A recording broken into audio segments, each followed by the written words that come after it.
We're joined by the University of Minnesota head coach Ben Johnson, along with Dawson Garcia and Parker Fox. We'll have Coach Johnson start with an opening statement, then we'll take questions for the student athletes, then we will return to questions for Coach Johnson. Coach?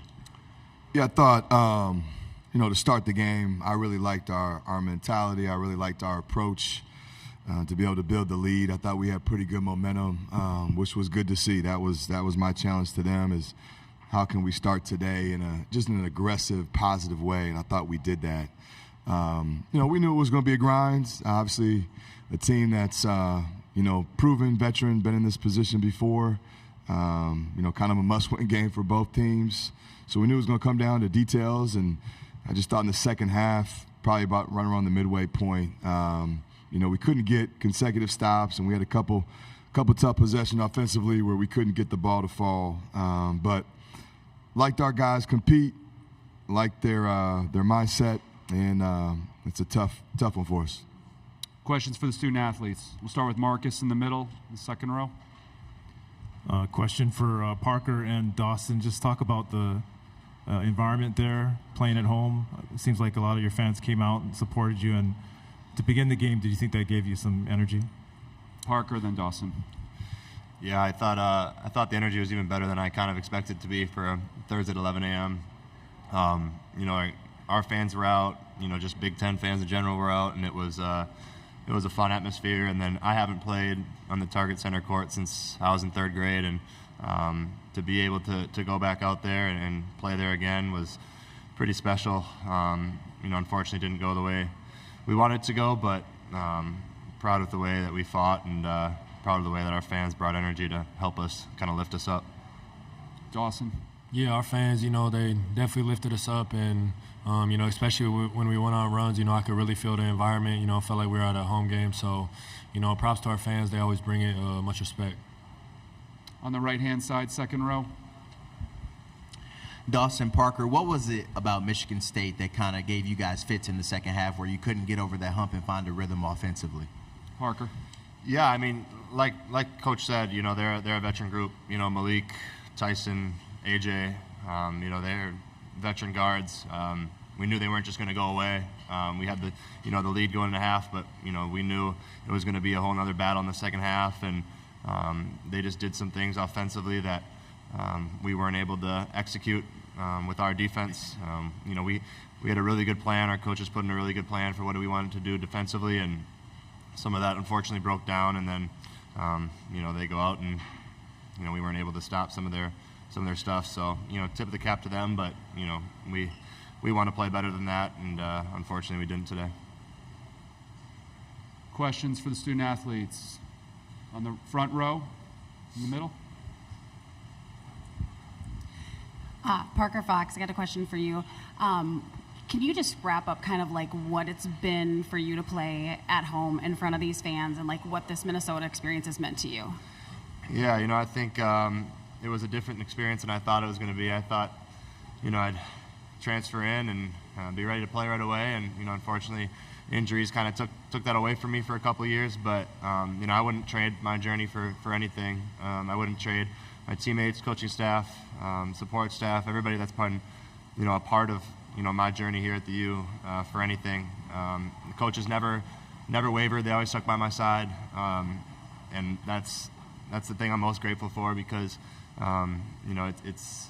it's a tough journey when you go through back-to-back knee injuries, and there's definitely days that you want to give up and quit. But I found that energy from my teammates, from my family, and just being around the University of Minnesota and truly bleeding it.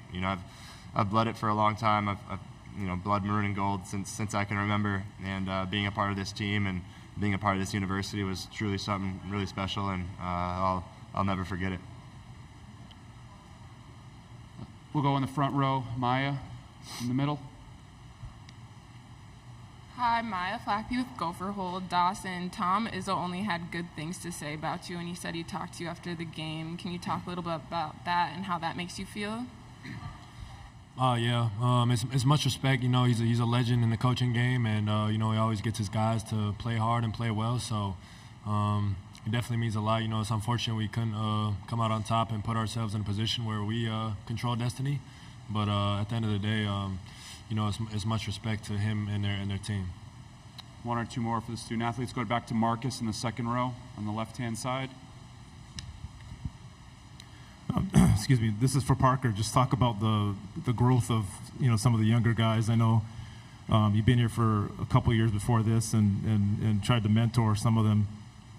Yeah, you know, before Coach came to the locker room, I had, you know, just basically said to the guys, you know, this has been such a fun year. You know, with the last 2 years not being able to win as much, and then this year we turn around and, you know, we had some pretty good winning streaks, and you know, even games where we weren't winning, we were competing really hard and just doing some really good things offensively and defensively, and just being able to see the guys grow. You know, a kid like Cam Christie is, you know, you see the work that he puts in every single day. It's no surprise he's, you know, the talent that he is on the court. And then, I mean, you can go down the line from 1 to 15. You know, I think we got a group of guys that we're truly bought in, and you know, I hope that the NIT gives us a chance to keep playing, because we got guys that you know, want to be here and want to play and want to continue to play, and want to continue to grow as a group, not just as individuals. And I think that's what's really special about this team.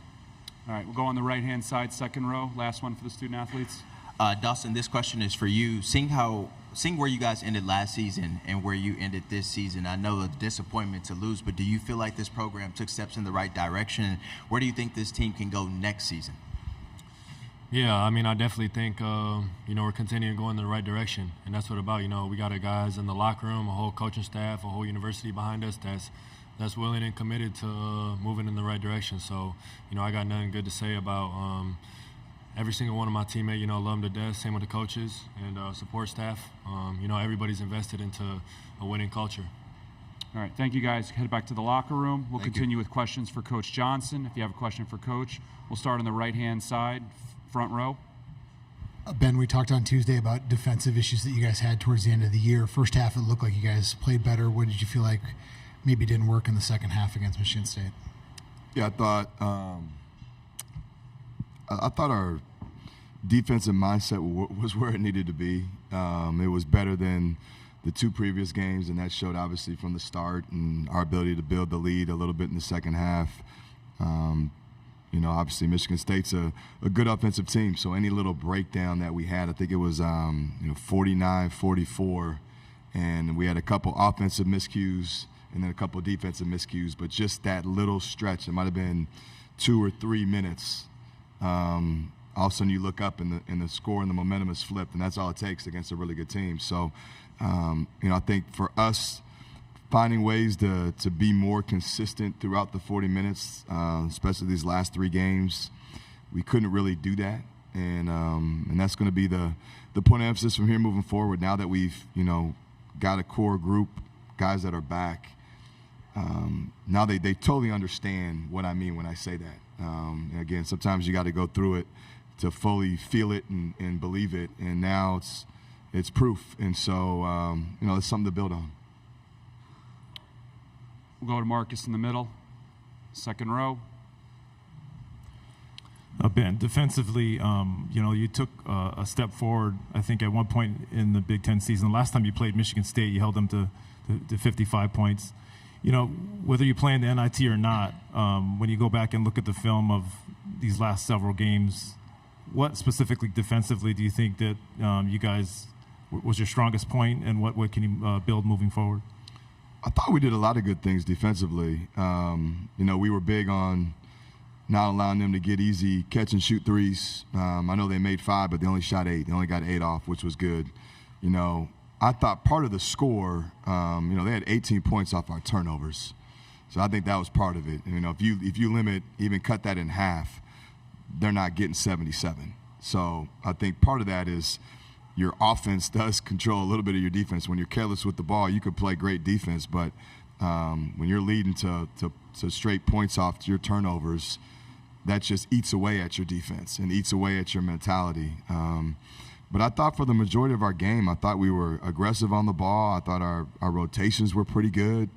You know, for the most part, thought we were engaged in what we were trying to do, and again, just had that one area where both sides of the ball we just weren't clicking, and it's really tough against a good team that obviously is playing for a lot now to have those mistakes and starts to take care of the ball. Can't give up 18 points off our turnovers. Back row middle. Ben, Alex Karwowski from the Minnesota Daily. Just throughout the duration of the season, how have you seen players develop both on and off the court? A lot. I think, we've had a different type group. Dawson, is a guy that I think has been super consistent when he's had the true target on his back. He's been consistent in practice. He's been consistent in games with his production, both defensively and offensively. I think he's taken a step in his feel and understanding of the game.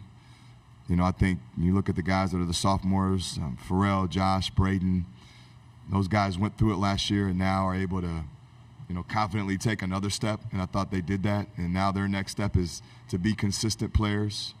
And you got the new guys. You got Cam, you got Mike, you got Elijah. I even throw Parker, Isaiah in there because they hadn't played. I thought those guys showed a ton of growth. For Parker to even be able to compete the full year and have no setbacks, knock on wood, it shows, how far he's come with just his rehab alone. Cam being a freshman and not knowing, anything about anything, and being a guy that towards the end of the year is on the front of the scouting reports, that shows that his game took a growth and took a step. And it's the same thing with Mike and Elijah. Those guys coming from different programs where they were asked to do and perform, differently for 2 years and have 2 years of different habits. It's not easy just to flip a switch to all of a sudden now morph and be successful in the Big Ten when you're a key piece. And I thought those guys were willing learners. They want to get better. They want to be good. They're competitors, and just really excited to get, going in the offseason with those guys. Again, hopefully we have more basketball ahead of us. But if not, I know we're going to attack this spring and summer and really be ready next year. All right, we have time for one more. We're going to go on the right-hand side, second row. Hey, Ben. Tom he started his presser talking about how impressed he was with what you've done with this program, especially this season. What has he meant to you? He also talked about what guys meant to him when he was starting out as a head coach. What has he meant to you in your time here at Minnesota? Yeah, no, he's meant a ton.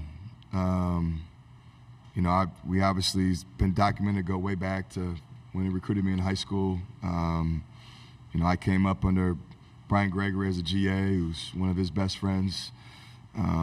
And so, he's kind of known my path from day one, from a player and from a GA and now to head coach. And, guy's been unbelievable with me as well as other coaches, but, a guy in the league normally doesn't do that. And he takes the time out to always check in and call, and he pays attention. I'm able to use him as a sounding board. I think, we're more similar than different in a lot of aspects, and I think he sees that too. And so to be able to have a guy of his caliber that, obviously I have a ton of respect for, be able to kind of guide me through certain situations, couldn't be more thankful. And he's made me a better coach. All these coaches in this league, but he for sure has made me a better coach. I mean, you have to be on your P's and Q's when you go against Michigan State, and just the development that I've been able to have just in this league. But to go against a guy like that, night in, night out, and be able to pick his brain at the same time. Thankful for it, and hopefully next time we can beat him. All right. Thank you, Coach. Appreciate you. Thanks.